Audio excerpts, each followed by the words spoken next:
ಎಲ್ಲರಿಗೂ ನಮಸ್ಕಾರ. ಇದು ಸುದ್ದಿ ವಿಶ್ಲೇಷಣೆ. ನಾನು ಶಶಿಧರ್ ಭಟ್. ಇದು ನನ್ನ ಡಿಜಿಟಲ್ ವಾಹಿನಿ. ತಾವು ಇದನ್ನು ಲೈಕ್ ಮಾಡಿ, ಸಬ್ಸ್ಕ್ರೈಬ್ ಮಾಡಿ, ಹಾಗೆಯೇ ಬೆಲ್ ಐಕಾನನ್ನು ಪ್ರೆಸ್ ಮಾಡೋದು ಮರಿಬೇಡಿ. ನನ್ನ ಪ್ರತಿದಿನದ ಈ ಸುದ್ದಿ ವಿಶ್ಲೇಷಣೆ ನೋಟಿಫಿಕೇಷನ್ ತಮಗೆ ಬರುತ್ತೆ. ಯಾವುದನ್ನು ತಾವು ಮಿಸ್ ಮಾಡ್ಕೊಳ್ಳಲ್ಲ. ಹಾಗೆ ಸಾಧ್ಯ ಆದರೆ ತಾವು ಸಹಾಯ ಮಾಡಿ. ಸ್ವತಂತ್ರ ಪತ್ರಿಕೋದ್ಯಮ ಉಸಿರಾಡುವುದು ತಮ್ಮಂಥವರ ಬೆಂಬಲದ ಮೂಲಕ ಮಾತ್ರ. ಅದಿಲ್ಲದಿದ್ದರೆ ಇಡೀ ಗೋಧಿ ಮೀಡಿಯಾ ಏನು ತುಂಬಿದೆ ಆ ಸುದ್ದಿಯನ್ನೇ ಸತ್ಯ ಅಂತ ಅಂದುಕೊಳ್ಳುವ ಅಪಾಯ ಇದೆ. ಸೊ ಇವತ್ತು ನಾನೊಂದು ಭಾಳ ಮಹತ್ವರವಾದ ರಾಜಕೀಯ ಬೆಳವಣಿಗೆ ಬಗ್ಗೆ ಮಾತನಾಡ್ತಾ ಇದ್ದೀನಿ. ಅದು ವರುಣಾ ಕ್ಷೇತ್ರದಿಂದ ಯಡಿಯೂರಪ್ಪನವರ ಪುತ್ರ ವಿಜಯೇಂದ್ರ ಸ್ಪರ್ಧಿಸುವ ಕುರಿತು. 2-3 ದಿನಗಳಿಂದ ನೀವು ಮಾಧ್ಯಮಗಳಲ್ಲಿ ಅದೇ ಸುದ್ದಿ. ರಾಜ ಹುಲಿ, ಮರಿ ಹುಲಿ, ಸಿದ್ದರಾಮಯ್ಯನವ್ರ ಕತೆ ಮುಗಿದಾಗೇನೆ ಸಿದ್ದರಾಮಯ್ಯ ಮೊಳಗೋಗ್ತಾರ ಅನ್ನೋ ರೀತಿ ಸುದ್ದಿಗಳು ಬರ್ತಾಯಿದ್ವು, ಚರ್ಚೆಗಳು ಬರ್ತಾಯಿದ್ವು, ಎಲ್ಲವೂ ನಡೀತಾ ಇತ್ತು. ಇವತ್ತು ಬೆಳಗಿನವರೆಗೂ ಕೂಡ ವಿಜಯೇಂದ್ರ ವರುಣಾದಿಂದಲೇ ಸ್ಪರ್ಧಿಸ್ತಾರೆ ಅಂತ ನಂಬುವ ವಾತಾವರಣ ಇತ್ತು. ಆದರೆ ಬೆಳಗ್ಗೆ ಯಡಿಯೂರಪ್ಪ, ವಿಜಯೇಂದ್ರ ಇಬ್ಬರು ಕೂಡ ಮೈಸೂರಿಗೆ ಭೇಟಿ ನೀಡಿದರು. ಅಷ್ಟೊತ್ತಿಗೆ ಯಡಿಯೂರಪ್ಪನವರ ಮನಸ್ಸು ಬದಲಾಗಿ ಹೋಗಿತ್ತು. ಅವರು ಬಹಳ ಸ್ಪಷ್ಟವಾಗಿ ಇವತ್ತು ಹೇಳಿದ್ದು ಅಂತಂದರೆ, ವಿಜಯೇಂದ್ರ ವರುಣಾದಿಂದ ಸ್ಪರ್ಧಿಸಲ್ಲ, ಅವರು ಶಿಕಾರಿಪುರದಿಂದನೇ ಸ್ಪರ್ಧಿಸ್ತಾರೆ. ಇಡೀ ಬೆಳವಣಿಗೆಗೆ ಯಡಿಯೂರಪ್ಪ ಬೇರೆ ತಿರುವು ಕೊಟ್ಬಿಟ್ರು. ಅದರ ಜೊತೆಗೆ ಬಿ ಜೆ ಪಿಯ ಒಳಗಡೆ ಯಾರು ಯಡಿಯೂರಪ್ಪನವರು ವಿರೋಧಿಗಳಿದ್ರೋ ವಿರೋಧಿಗಳಿಗೆ ದೊಡ್ಡ ಶಾಕನ್ನು ಕೊಟ್ಬಿಟ್ರು. ನಿನ್ನೆವರೆಗೆ ಅವರು ಬಿ ಜೆ ಪಿ ಕಚೇರಿಯಲ್ಲಿ ಮಾತನಾಡ್ತಾ ಇದ್ದಾಗ ಬೇರೆ ರೀತಿ ಮಾತನಾಡಿದರು. ವಿಜಯೇಂದ್ರ ವರುಣಾದಿಂದ ಸ್ಪರ್ಧಿಸಬೇಕು ಅನ್ನುವ ಒತ್ತಡ ಇದೆ, ನೋಡ್ತೀವಿ, ತೀರ್ಮಾನ ತೆಗತೀವಿ. ಹಾಗಿದ್ದರೆ ರಾತ್ರಿ ಬೆಳಗಾಗುತ್ತಿಗೆ ಏನು ಬದಲಾಗೋಯ್ತು? ಇದಕ್ಕಿದಾಗ ಯಡಿಯೂರಪ್ಪ ತಮ್ಮ ಮನಸ್ಸನ್ನು ಬದಲಿಸಿದ್ದು ಯಾಕೆ? ಅದು ಕುತೂಹಲಕರವಾದ್ದು. ಬಿ ಜೆ ಪಿ ಅದು any political party for that matter ಹೊರಗೆ ಕಾಣುವುದಕ್ಕಿಂತ ಒಳಗೆ ಬೇರೆ ನಡೀತಾ ಇರ್ತದೆ.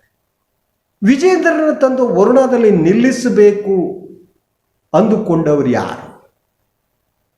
ಯಾರು ಯಾವ ಕಾರಣಕ್ಕಾಗಿ ವರುಣಕ್ಕೆ ವಿಜಯೇಂದ್ರನ ತರಬೇಕು ಅಂತ ಯೋಚಿಸಿ ಪ್ಲ್ಯಾನ್ ಮಾಡಿದ್ರು. ವರುಣಾದಲ್ಲಿ ಲಿಂಗಾಯತರ ಮತ ಅತಿ ಹೆಚ್ಚಿನ ಸಂಖ್ಯೆಯಲ್ಲಿ ಇರುವುದು ನಿಜ.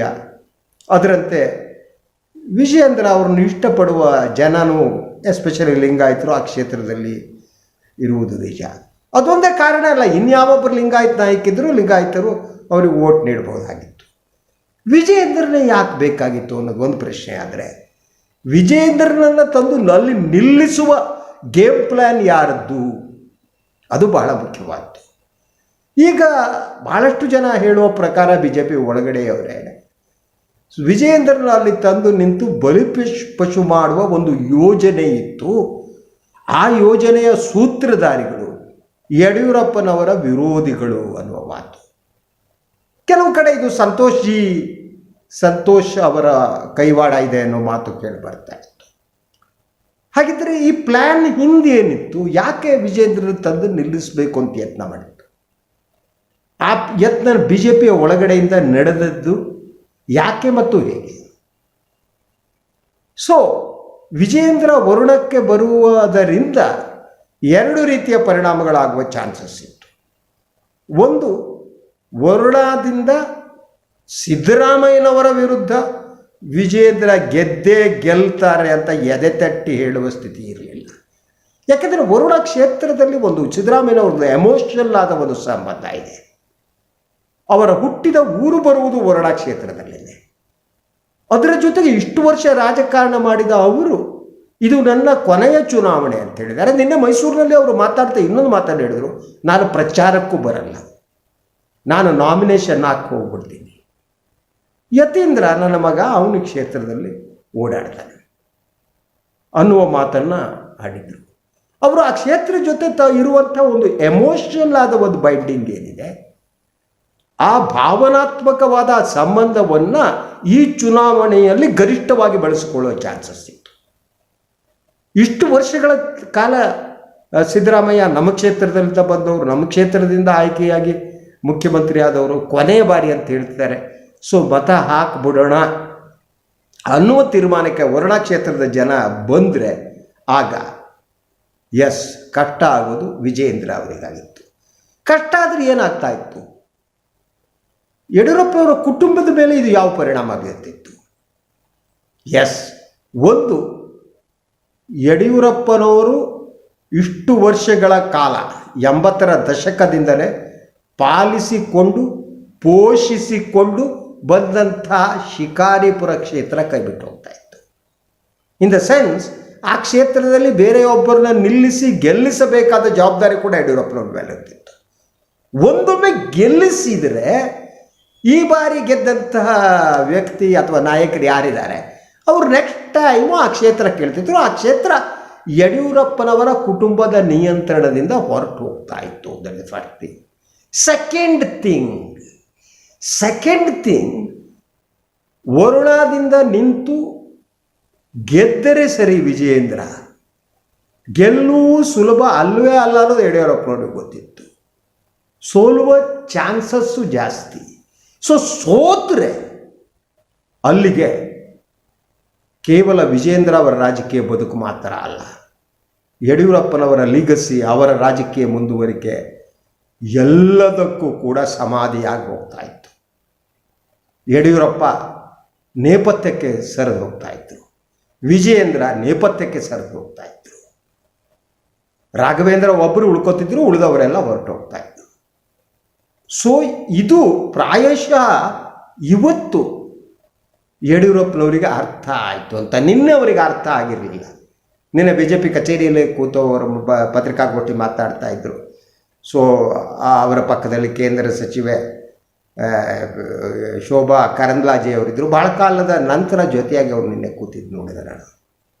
ಸೊ ಅವರಿಬ್ಬರು ಮೊದಲ ರೀತಿ ಇರಲೇ ಇಲ್ಲ. ಬಟ್ ಈಗ ಚುನಾವಣಾ ಪ್ರಚಾರ ಸಮಿತಿಗೆ ಸಂಬಂಧಪಟ್ಟಾಗ ಇನ್ನೊಂದು ಬಂದಾಗೆ ಜೊತೆಯಾಗಿ ಕೆಲಸ ಮಾಡಬೇಕು. ಸೊ ಅವರು ನನಗೂ ಅದು ಕೂಡ ಕುತೂಹಲಕರವಾಗಿ ಕಂಡಿತು. ಸೊ ಹೀಗೆ ಕೂತಂಥ ಯಡಿಯೂರಪ್ಪ ನಿನ್ನೆ ವರುಣಾದಿಂದ ಸ್ಪರ್ಧಿಸಿದರೂ ಸ್ಪರ್ಧಿಸಬಹುದು ವಿಜಯೇಂದ್ರ ಅನ್ನುವ ರೀತಿ ಮಾತನಾಡಿದವರು ಇವತ್ತು ಸಂಪೂರ್ಣವಾಗಿ ತಮ್ಮ ಮಾತನ್ನು ಬದಲಾಯಿಸಿದರು. ಸೊ ಇಲ್ಲಿ ಆಗಿದ್ದೇನೋ ಆಗಿದ್ದರೆ ಇಡೀ ತಮ್ಮ ಪಕ್ಷದ ಒಳಗಡೆ ಇರುವ ತಮ್ಮ ವಿರೋಧಿಗಳೇನಿದ್ದಾರೆ ಅವರಿಗೆ ಸಖತ್ ಬಗ್ನಿಗೂಟ ಹೊಡೆದ್ಬಿಟ್ರು Yediyurappa is a deep rooted politician, ಅವ್ರಿಗೆ ಗೊತ್ತು. ಅದರ ಜೊತೆಗೆ ಸಿದ್ದರಾಮಯ್ಯ ಮತ್ತು ಯಡಿಯೂರಪ್ಪನವರ ಸಂಬಂಧ ಕೂಡ ತುಂಬ ಚೆನ್ನಾಗಿದೆ, ಭಾಳ ವರ್ಷಗಳ ಸಂಬಂಧ, ಇಬ್ಬರ ನಡುವೆ ವೈಯಕ್ತಿಕ ಸ್ನೇಹ ಇದೆ. ಸೊ ನಾವು ಇಲ್ಲಿ ನಿಂತು ನಾವು ಒಂದು ಸಿದ್ದರಾಮಯ್ಯನವರ ಕೊನೆ ಚುನಾವಣೆಯಲ್ಲಿ ಯಾಕೆ ಅಡ್ಡಗಾಲ ಹಾಕಬೇಕು ಅಂತ ಯಡಿಯೂರಪ್ಪನಿಗೆ ಅನ್ನಿಸಿರಬಹುದು. ಯಾಕೆಂದರೆ ಅವ್ರ ಸಂಬಂಧ ಕ್ಲೋಸ್ ಆಗಿದೆ, ಹತ್ತಿರದಲ್ಲಿದ್ದಾರೆ ಅವರು, ಆ ಕಾರಣ ಇದ್ದರೂ ಇರಬಹುದು ಅನಿಸುತ್ತೆ. ಸೊ ಹೀಗಾಗಿ ಅವರು ಒಂದು ಸಿದ್ದರಾಮಯ್ಯನವರಿಗೆ ನಾನು ಈಗ ಪೈಪೋಟಿ ಮಾಡ್ತಾ ಇಲ್ಲ ಅಂತ ಹೇಳಿ ತಮ್ಮ ಸ್ನೇಹ ಸಂಬಂಧವನ್ನು ಉಳಿಸಿಕೊಳ್ಳುವ ಒಂದು ಯತ್ನ. ಆದರೆ ಸೆಕೆಂಡ್, ತಮ್ಮ ವಿರುದ್ಧ BJPಯ ಒಳಗಡೆ ಇರುವವರಿಗೆ ಒಂದು ಬಗ್ನಿಗೂಟ ಹೊಡಿಬೇಕಾಗಿತ್ತು. ಯಡಿಯೂರಪ್ಪ ಅದನ್ನೇ ಮಾಡಿದ್ರು. ಒಂದು ಕಡೆ ಅಲ್ಲಿ ಬಗ್ನಿಗೂಟ ಬಿತ್ತು. ಆ ಕಾರಣಕ್ಕೆ ವಿಜಯೇಂದ್ರ ಕೂಡ ವರುಣಾದಲ್ಲಿ ಅವರ ಅಭಿಮಾನಿಗಳ ಜೊತೆ ಮಾತನಾಡ್ತಾ ಹೇಳಿದರು, ವರುಣ ಅಂದರೆ ನನ್ನ ಕ್ಷೇತ್ರ ಇದ್ದಾಗೆ, ಈ ಕ್ಷೇತ್ರ ನನಗೆ ರಾಜಕೀಯ ಮರುಹುಟ್ಟನ್ನು ಕೊಟ್ಟಿದೆ, ಇನ್ನೊಂದು ಮಾಡಿದೆ, ಮತ್ತೊಂದು ಮಾಡಿದೆ. ಸೊ ಇಲ್ಲಿಯ ಜನರ ಬೆಂಬಲದಿಂದಲೇ ರಾಜಕೀಯವಾಗಿ ನಾನು ಇಷ್ಟು ಮೇಲು ಬರೋದಕ್ಕೆ ಕಾರಣ ಆಗಿದೆ. ಆದರೆ ಈ ಬಗ್ಗೆ ವರಿಷ್ಠರು, ತಂದೆಯವರು ತೀರ್ಮಾನ ತಗೋಬೇಕು ಅಂತ ಅವ್ರು ಹೆಗಲಿಗೆ ಕಟ್ಟಿಬಿಟ್ಟು ಅವರು ವಾಪಸ್ ಬಂದರು. So Yediyurappa is still he is a deep rooted politician. ಮತ್ತು ಯಡಿಯೂರಪ್ಪನವ್ರೊಂದು ಕ್ಯಾರೆಕ್ಟರ್ ಇದೆ, ಅವ್ರಿಗೆ ತಮಗೇನು ಮಾಡಬೇಕು ಅನಿಸುತ್ತೋ ಅದನ್ನ ಮಾಡ್ತಾರೆ. ಯಾವುದಕ್ಕೂ ಅವ್ರಿಗೆ ಇಂಜರಿ ಅಲ್ಲ. ಅವರು ಯಾರಿಗೆ ಉತ್ತರ ಕೊಡಬೇಕೋ ಕೊಡ್ತಾರೆ, ಹೇಗೆ ಉತ್ತರ ಕೊಡಬೇಕೋ ಕೊಡ್ತಾರೆ. ಈ ವಯಸ್ಸಿನಲ್ಲೂ ಕೂಡ ಅವರು ಯಾರಿಗೆ ಉತ್ತರ ಕೊಡಬೇಕೋ ಕೊಟ್ಟಿದ್ದಾರೆ. ಪಕ್ಷದ ಒಳಗಡೆ ಇರುವ ತಮ್ಮ ವಿರೋಧಿಗಳಿಗೆ ಯಾವ ಉತ್ತರವನ್ನು ಕೊಡಬೇಕೋ ಸರಿಯಾದ ಉತ್ತರವನ್ನು ಕೊಟ್ಟಿದ್ದಾರೆ. ಸೊ 2 ದಿನಗಳ ಕಾಲ ವಾಹಿನಿಗಳು ಹಿಡ್ಕೊಂಡು ರಾಜ ಹುಲಿ, ಮರಿ ಹುಲಿ, ಮರಿ ಹುಲಿ, ಮರಿ ಹುಲಿ, ಮರಿ ಹುಲಿ ಹೊರಡಕ್ಕೆ ಹೋಯ್ತು ಮರಿ ಹುಲಿ ಹೊಡೆತಕ್ಕೆ ಸಿದ್ದರಾಮಯ್ಯ ಪಡ್ಚ ಬಿದ್ದರು ಅನ್ನೋ ರೀತಿಯಲ್ಲಿ ನಡೆಸ್ತಾ ಇದ್ದರು. ಅದು ಸುಳ್ಳು ಸುದ್ದಿಯಾಗಿ ಬದಲಾಯಿತು. ಇದು ಇವತ್ತಿನ ಸುದ್ದಿ ವಿಶ್ಲೇಷಣೆ. ಇನ್ನೊಂದು ವಿಚಾರದೊಂದಿಗೆ ಮತ್ತೆ ಬರ್ತೀನಿ. ಎಲ್ಲರಿಗೂ ಒಳ್ಳೆಯದಾಗಲಿ. ನಮಸ್ಕಾರ. ಹಾಗೆಯೇ ನನ್ನ ವಾಹಿನಿಯನ್ನು ಲೈಕ್ ಮಾಡಿ, ಸಬ್ಸ್ಕ್ರೈಬ್ ಮಾಡಿ, ಸಾಧ್ಯ ಆದರೆ ಸಹಾಯ ಮಾಡಿ. ಸ್ವತಂತ್ರ ಪತ್ರಿಕೋದ್ಯಮಕ್ಕೆ ತಮ್ಮ ಬೆಂಬಲ ಸದಾ ಇರಲಿ. ಶುಭರಾತ್ರಿ.